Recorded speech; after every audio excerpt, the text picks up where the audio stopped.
은혜 위에 은혜라는 제목으로 오늘 말씀을 함께 잠시 나누도록 하겠습니다. 여러분, 교회에서 가장 많이 듣는 단어 가운데 하나가 바로 이 은혜라고 하는 단어입니다. 우리가 기도할 때에도 하나님의 은혜에 감사합니다, 우리가 그렇게 말을 하고요. 찬송가 중에서도 전 세계 사람들이 제일 좋아하는 찬송가가 어떤 거예요? Amazing Grace. 나 같은 죄인 살리신 주 은혜 놀라워 잃었던 생명 찾았고 광명을 얻었네. 아멘. 우리가 예배를 마치고 이제 제가 뒤에 서 있을 때 우리 성도님들과 함께 악수를 하면서 인사를 나눌 때 여러분, 저에게도 가장 힘이 되고 감사가 넘치게 되는 인사말이 있어요. 그게 뭘까요? 은혜 많이 받았습니다. 여러분, 그 얘기예요. 여러분, 이런 인사를 하면서 괜히 마음속에 고민할 필요가 없어요. 여러분, 이 얘기를 하면 목사가 자기가 은혜를 준 줄 알고 착각하면 어떨까? 쓸데없이 이런 고민하고 그런 인사를 안 하려는 분들도 있더라고요. 여러분, 그런 고민을 할 필요가 없는 거예요. 그 얘기를 듣는다라고 해서 목사가 자기가 은혜를 주고 있다라고 착각하는 목사는 세상에 없습니다. 여러분, 그런 인사를 나누게 되면 우리의 예배 가운데 하나님이 임재하시는 예배를 이분이 경험하고 지금 나오고 있는 것이구나. 그래서 하나님 앞에 감사하는 마음이 넘치게 되는 거예요. 그리고 그런 인사를 나누게 되는 목사 마음에도요, 하나님께서 은혜의 통로로 부족한데 이 목사를 하나님이 또 쓰시고 계시는구나. 그래서 하나님 앞에 피차간에 감사가 넘치게 되는 인사가 바로 그 인사예요. 또 이 은혜라는 말을 성도들은 또 많이 좋아하죠. 그래서요, 어떤 분들은 그 자녀의 이름을 은혜라고 이름을 짓는 분들도 있습니다. 그렇다면 은혜가 무엇일까요? 은혜. 이 은혜라고 하는 단어는 헬라어로 카리스라는 단어입니다. 이 단어의 의미는 바로 이것입니다. 자격이 없는 사람에게 하나님께서 조건 없이 거저 주시는 풍성한 선물. 한 번 더 말씀드릴게요. 자격이 없는 사람에게 하나님께서 조건 없이 거저 주시는 풍성한 선물. 이것이 은혜입니다. 여러분, 은혜는 뭐라고 그랬어요? 풍성한 선물이라고 말씀했습니다. 여러분, 쪼잔하게 주면서 은혜를 베풀었다, 그렇게 말을 하지는 않잖아요. 크고 풍성하게 안겨주는 것이 은혜입니다. 이 풍성한 선물을 누가 받을 수 있다라고 그랬어요? 자격이 없는 사람에게 그 은혜가 임한다라고 그랬어요. 자격 없는 죄인에게 하나님은 은혜를 주십니다. 이 풍성한 선물을 우리는 또한, 그러면 그 크고 좋은 것을 우리가 얼마의 값을 지불하고 받을 수 있다라고 또 얘기했어요? 네. 조건도 없이 거저 주시는 것이 바로 하나님의 은혜라고 말씀합니다. 그러니까 받을 자격이 없는 사람에게 너무 크고 좋은 것이라 값을 정할 수도 없고 그리고 지불할 능력도 없다는 것을 알기에 하나님이 값없이 거저 주시는 풍성한 선물, 여러분, 이것이 은혜입니다. 근데 우리가 조금만 생각해 보면 사람이 살아가기 위해서 반드시 필요한 중요한 것들은요, 모두 하나님께 거저 받아서 누리고 있어요. 하나님을 믿든 하나님을 믿지 않든 하나님이 거저 주시는 그 은혜를 누리며 이 세상에 있는 모든 사람들이 살아가고 있어요. 햇빛도 거저 받아서 지금 다 살아가고 있고요. 공기도 여러분, 돈 내고 공기 마시고 다니시는 분 계세요? 내가 크게 숨을 쉬면 이거 500원 더 내야 되는데 이러면서 여러분 고민하면서 숨을 쉬는 분 아무도 없잖아요. 며칠 전 이제 그 생선구이집에 가서 식사를 한 적이 있어요. 생선 6마리를 구워서 내주는데 그게 6만 원을 하더라고요. 고등어도 구워서 나오고 갈치도 구워서 나오고 꽁치도 나오고 가자미도 나오고 하여튼 여러 가지 생선이 나왔어요. 그런데요, 사실 이 생선들 전부 다 원래 값이 있는 거예요? 없어요. 전부 공짜입니다. 바다에서 어부들이 나가가지고 생선을 잡아올 때 여러분 바다에 돈을 지불하고 생선을 잡아오는 그런 어부가 세상에 있을까요? 아무도 없습니다. 하나님이 다 키워놓은 것을 그냥 공짜로 잡아오는 거잖아요. 생선 자체는 공짜인데 생선을 잡기 위해서 이동하면서 들어간 경비 또는 인건비, 손질하는 비용, 또 보관하는 비용 뭐 여러 가지가 붙으면서 가격이 정해져서 우리의 식탁에까지 오게 되는 것이죠. 기름도 마찬가지고요. 가스도 마찬가지예요. 여러분 모든 그런 원유는요 다 땅속에 그냥 묻혀 있는 거잖아요. 어떤 사람이나 기업이나 국가가 그 원유를 만들어서 땅속에 저장해 놓은 것 아무도 없습니다. 전부 하나님이 만드셔서 땅에 매장되어 있는 것들 뿐이에요. 원유 자체는 전부 다 공짜로 주어지는 것인데 그걸 뽑아 올리고 운반하고 또 우리가 사용할 수 있는 원료로 만들면서 여러 비용들이 붙으면서 가격이 정해지고 있는 것이죠. 또 우리가 저 북쪽에서 태어나지 않고 우리가 이 자유대한민국에서 태어난 것, 여러분이 돈 주고 그 자격을 얻어서 이곳에서 태어나신 분이 있으신가요? 아무도 없죠. 내가 태어나 보니까 여기에서 태어나 있는 거죠. 값을 지불한 사람 아무도 없어요. 자녀로 태어날 때도 마찬가지입니다.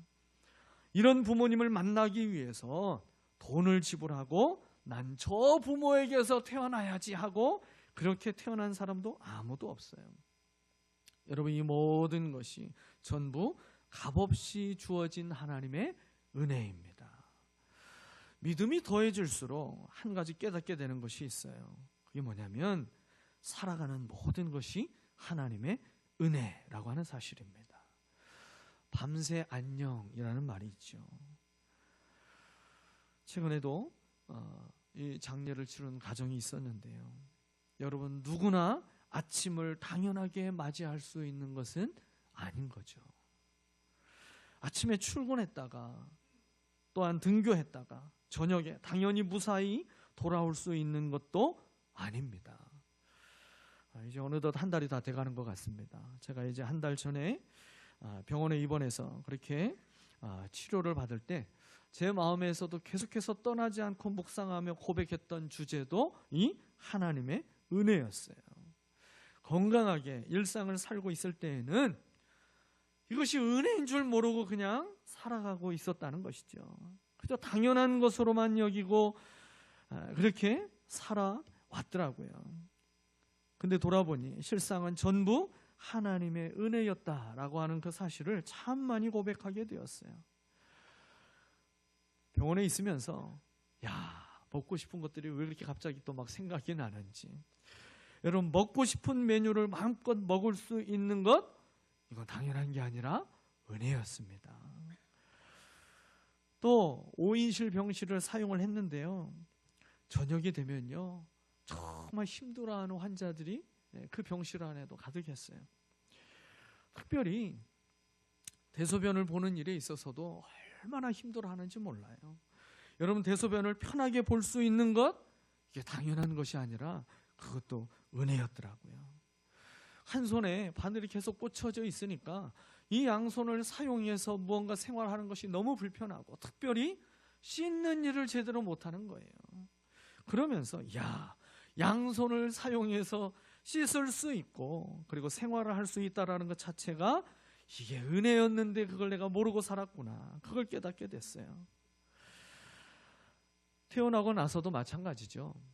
지금도 계속 뭔가 좀 힘있게 뭘 하고 싶은데 조금만 힘을 많이 줘서 하면 좀 금방 약간 어지럼증이 살짝 오려고 하는 증상이 있게 되더라고요. 이전에 마음껏 크게 소리 지르고 기도했던 것, 이것이 얼마나 큰 은혜였는지 몰라요. 마음껏 크게 찬양했던 것, 그게 얼마나 제가 은혜였는지 몰라요. 여러분 숨을 편하게 쉴 수 있는 것도 은혜이고 사랑하며 돌봐줄 가족이 있는 것도 은혜입니다. 마음을 다해 기도해 줄 수 있는 목장과 교회가 있는 것도 은혜이고요. 하나님을 마음껏 예배하며 생명의 말씀을 들을 수 있는 이 환경이 주어진 것도 은혜인 것입니다. 이런 말이 있죠.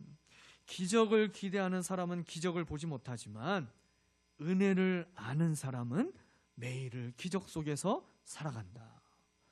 참 공감이 되는 말입니다. 그저 특별한 기적만 기대하며 살아가고 있는 사람은요, 내 삶에 기적이 이루어지고 있어도 그 기적을 볼 수가 없는 거예요. 그런데요, 은혜를 깨닫는 사람은 내가 살아가고 있는 이 모든 것이 하나님의 은혜라는 것을 날마다 그가 깨달으며 그 기적 속에서 살아가는 것입니다.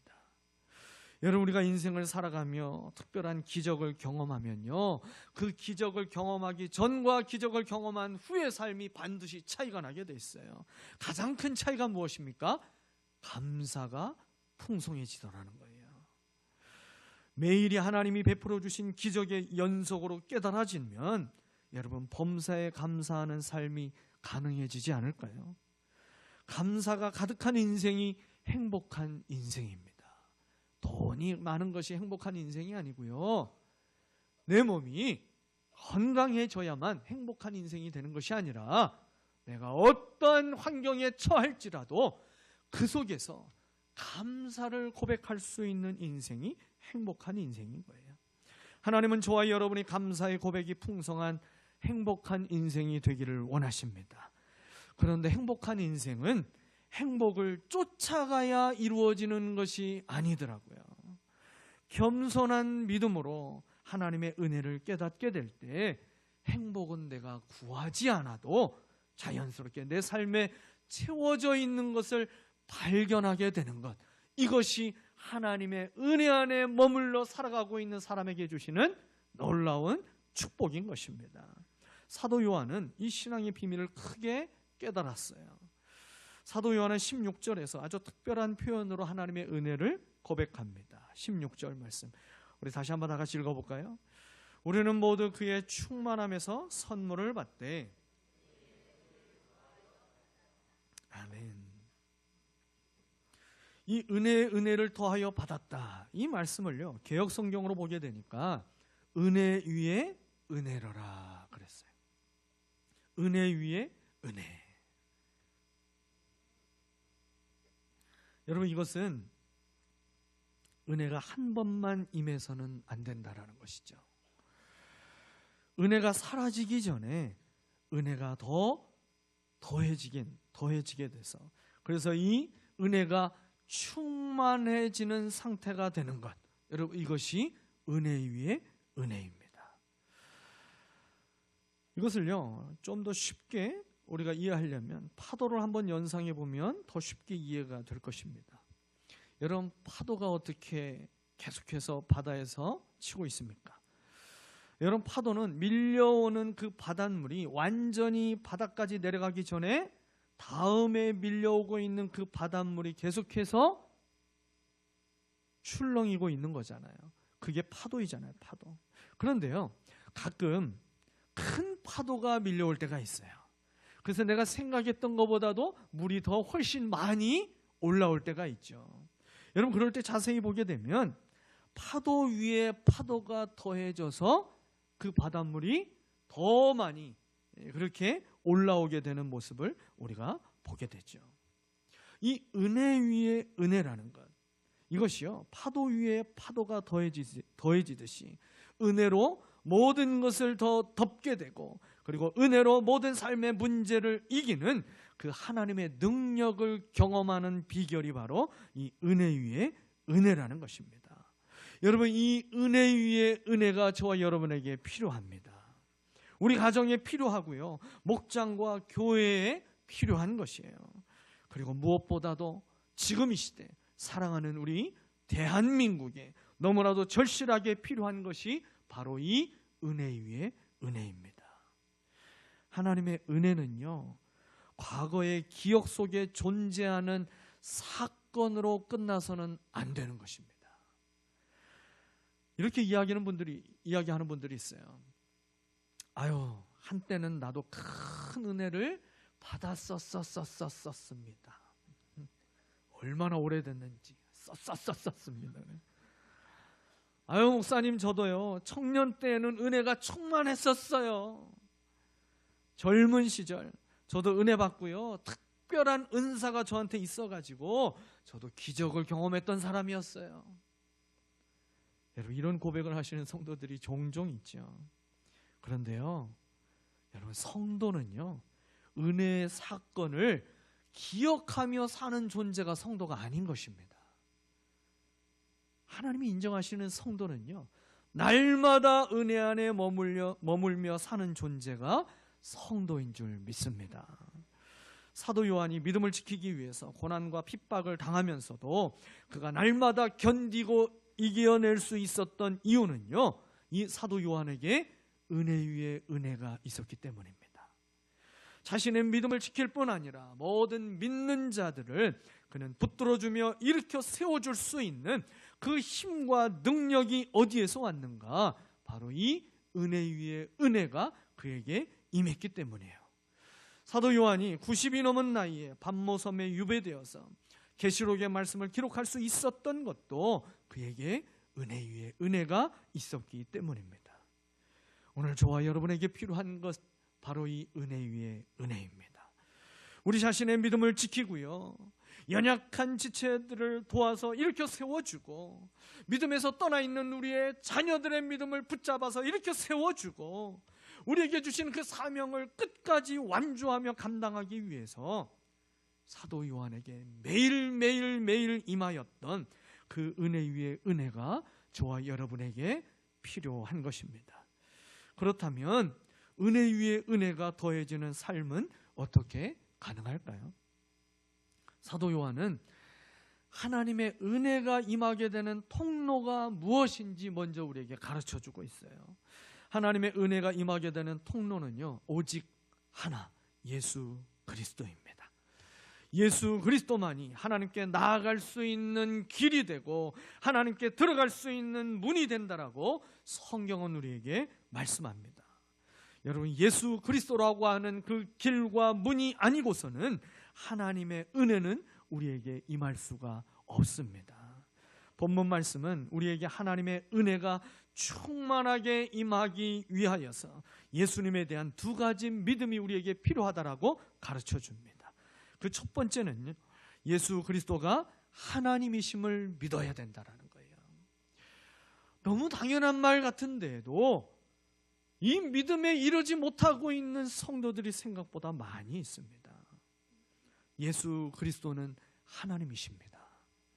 요한복음 1장 1절은 선포로 시작했어요.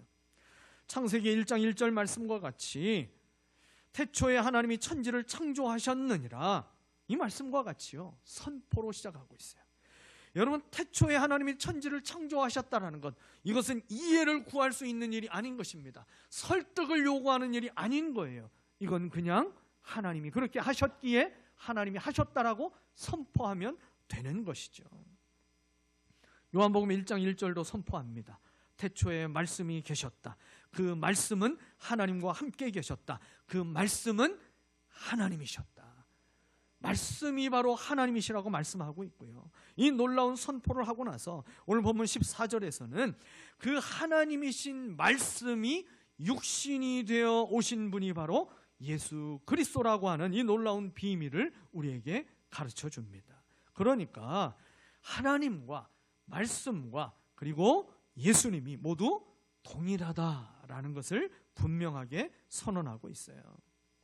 보이지 않는 하나님이 보이는 하나님으로 오신 분이 바로 예수님이시고, 이 예수님을 통해서 세상이 하나님의 영광을 보게 되었다라고 사도 요한은 말합니다.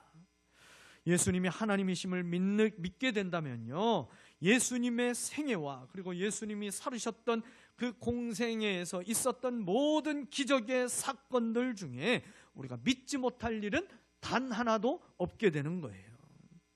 하나님이시기 때문에 동정녀의 탄생은 아무런 어려움도 없는 일인 거예요. 하나님이시기 때문에 오병이어의 기적이든 귀신을 쫓아내거나 죽은 자를 살리는 기적이든지 아니면 죽으시고 사흘 만에 부활하시는 이 모든 기적들까지 하나님이시기 때문에 불가능한 것이 하나도 없다라는 것입니다. 예수님이 제자들에게 가이사랴 빌립보에서 질문하셨던 것이 있었잖아요. 사람들이 나를 누구라 하더냐. 그러면서 진짜 하고 싶은 질문을 제자들에게 던졌잖아요. 너희는 나를 누구라고 아느냐? 너희는 지금 나를 누구로 믿고 따르고 있느냐? 그 얘기를 했을 때 베드로가 아주 유명한, 주님이 너무너무 기뻐하신 그 신앙의 고백을 베드로가 하게 됐죠. 베드로가 했던 고백이 무엇입니까? 주는 그리스도시요 살아계신 하나님의 아들이시니이다. 예수님은 그리스도이시고 예수님은 하나님이십니다. 이 고백을요, 주님이 얼마나 기쁘게 받으셨는지 몰라요. 그리고 이 베드로의 고백은 그 위에 교회를 세울 만큼 단단한 반석과도 같은 고백으로 여겨주셨습니다. 예수 그리스도가 하나님이심을 믿는 믿음으로 여러분 날마다 은혜를 충만하게 경험하게 되시기를 축복합니다. 두 번째로 예수 그리스도를 통해서 찾아오시는 하나님의 사랑을 믿어야 된다는 거예요. 하나님의 사랑 가운데 우리가 너무나도 크게 우리의 마음에 감동이 되는 여러분 그 특별한 사랑의 은혜가 있어요. 그것은 바로 우리에게 찾아오시는 하나님이시라는 겁니다. 세상의 다른 종교와 기독교의 가장 큰 차이점을 한 가지 말한다면 그것은 다른 종교는 인간이 신을 찾아가는 이야기이지만 기독교는요, 하나님이 인간에게 찾아오신 이야기가 바로 기독교입니다. 죄인이 하나님을 찾은 것이 아니라 하나님이 죄인을 찾아오셨다는 것. 여러분 이것이 복음입니다. 복음. 오늘 본문 14절을 보십시오. 그 말씀은 육신이 되어 우리 가운데 사셨다. 죄인인 인간은요, 하나님을 찾을 수도 없고요, 설사 찾는다 하더라도 하나님께 갈 수가 없는 존재라는 것을 잘 아시기 때문에 하나님께서 피조물의 몸을 입고 우리에게 찾아오셨다라고 하는 이 사실이요, 우리에게 있는 은혜 중에 은혜의 사건입니다. 대통령이든 아니면 내가 존경하는 사람이 나를 초청해줘서 내가 찾아가서 만나게 되는 것도 우리는 살면서 크게 느끼는 은혜 가운데 하나일 거예요. 그런데요, 그것과는 비교할 수 없을 만큼 훨씬 더 크고 감동이 되는 은혜가 있습니다. 그것은 대통령이든 아니면 내가 존경하는 바로 그분이 나를 생각해서 내가 살아가고 있는 그 삶의 자리가 어떠한 형편에 있든지 간에 나를 기억하고 나에게 찾아와서 나를 만나주는 것이죠. 제가 예전에 군대에 있을 때 가장 영광스러운 은혜를 경험했던 기억이 한 가지가 갑자기 떠올랐어요. 제가 연대 군종병으로 이제 복무를 하고 있었는데 저희 연대에 사단장님이 이제 부대를 방문한 적이 있었어요. 사단장님이 부대에 방문했는데 그 사단장님이 안수 집사님이셨어요. 그러니까 이제 투스타 딱 별 두 개를 달고 이제 딱 우리 부대에 방문하셨는데 부대 이제 제일 높은 지휘관인 연대장님이 우리 부대에 방문하셨는데 이 부대에 방문했을 때 사병 대표로 누가 이 사단장님께 꽃다발을 전달할까? 그때 저를 이제 부르셨어요. 제가 연대 군종병이었잖아요. 그러니까 안수 집사님이신 사단장님이 오시니까 군종병이 가서 꽃다발을 전달하는 거죠. 그래서 제가 사단장님과 그 사단장님께 꽃다발을 제가 전달하고 나서요, 사단장님께 이제 손을 딱 내밀어서 악수를 하게 됐죠. 그러면서 이제 일병 김광양 크게 외치면서 사단장님과 악수를 하게 됐어요. 제가 그날 손을 씻었을까요? 안 씻었을까요? 안 씻었습니다. 투스타와 악수를 한 이 손, 사병 가운데 유일하게 악수를 한 이 손. 그래서 제가 그날요 혼자 기뻐가지고 그러면서 손을 씻지 않고 그날 하루를 한번 지내봤던 그런 기억이 갑자기 났어요. 여러분 찾아오고 그리고 만나주는 것이 여러분 가장 큰 은혜이고 감동이 되는 것이죠. 아픈 사람을 찾아가서 치료해주고, 장례집에 찾아가서 위로해주고, 상처 입은 사람에게 찾아가서 위로해줄 때 더 감동이 되는 것이죠. 성경을 보면 하나님은 인생에게 계속해서 찾아오시는 분이십니다. 왜 찾아오실까요? 두 가지 이유가 있어서 그런 거예요. 하나는 우리가 갈 수 없기 때문에 하나님이 찾아오시고요. 또 한 가지 이유는 우리를 사랑하시기 때문에 찾아오십니다. 하나님의 사랑이 얼마나 크고 놀라운지 한번 들어보십시오. 사람이 어떠한 형편에 있을 때 하나님이 계속해서 찾아왔는지 한번 보세요. 여러분, 범죄에서 숨어 있었던 아담과 하와에게 하나님은 찾아오셨습니다. 우상 숭배하던 집안에서 살고 있던 아브라함에게 하나님은 찾아오셨어요. 자기 힘으로 한번 살아보려다가 보기 좋게 실패하고 광야에 숨어 살고 있던 모세에게 하나님은 찾아오십니다. 민족을 배신하고 사람들에게 죄인이라 손가락질을 받고 있던 세리장인 이 삭개오에게도 예수님이 찾아오셨습니다. 남편이 5이나 있어서 겪어봤지만 여전히 인생의 목마름의 문제를 해결하지 못하고 살아가고 있는 사마리아 여인에게 예수님은 찾아오셨습니다. 돌에 맞아 죽어도 할 말이 없었던, 간음하다가 현장에서 붙잡혔던 여인에게도 예수님은 찾아오셨습니다. 찾아오신 하나님을 만난 사람마다 변화의 기적이 일어났고요, 하나님의 충만하신 은혜를 경험하게 됩니다. 찾아오신 예수님을 만난 사람마다 구원을 얻게 되고요, 그 주님을 증거하는 제자로 살아가게 됐습니다. 저와 여러분의 인생에도 주님은 찾아오기를 원하십니다. 왜요? 우리를 사랑하시기 때문에. 죄로 인해서 숨고 싶을지라도 여러분, 찾아오신 주님을 만나기만 하면 믿음은 다시 회복될 수 있습니다. 인생의 실패로 인해서 자존감이 무너져 있습니까? 여러분, 그렇다 할지라도 찾아오신 주님을 만나게 되면 위대한 리더로 쓰임받을 수 있게 되는 것입니다. 우상 숭배하던 집안의 배경이 있을지라도 내 인생에 찾아오신 주님을 만나게 되면 여러분, 그 인생은 믿음의 조상이 될 수 있음을 믿으시기를 바랍니다. 사람들에게 미움을 받고 죄인이라 손가락질을 당할지라도 찾아오신 주님을 만나게 되면 여러분, 그 인생의 구원이 임하게 되고 세상을 변화시키는 주님의 제자가 될 수 있는 것을 믿으시기를 바랍니다. 사랑하는 여러분, 은혜가 없이는 단 한순간도 믿음을 온전히 지키며 살아갈 수 없는 악한 시대에 살아가고 있어요. 나의 믿음을 지키고 믿음이 연약한 지체들을 붙잡아 일으켜주고, 그리고 주님이 맡겨주신 사명을 완주하여서 착하고 충성된 종이라는 칭찬받는 성도가 되기 위해서 우리에게 절대적으로 필요한 것이 하나님의 은혜입니다. 그것도 은혜 위에 은혜입니다. 여러분, 매일 이 은혜를 구하시기를 바랍니다. 이제 이 한 주간 날마다 예수 그리스도를 여러분의 삶의 자리와 여러분의 가정과 자녀들의 인생에 초청하며 찾아오신 주님을 만나고 주님이 은혜 위에 은혜를 더해 주시는 여러분, 그러한 복된 인생이 되시기를 예수 그리스도의 이름으로 축원합니다. 기도하겠습니다.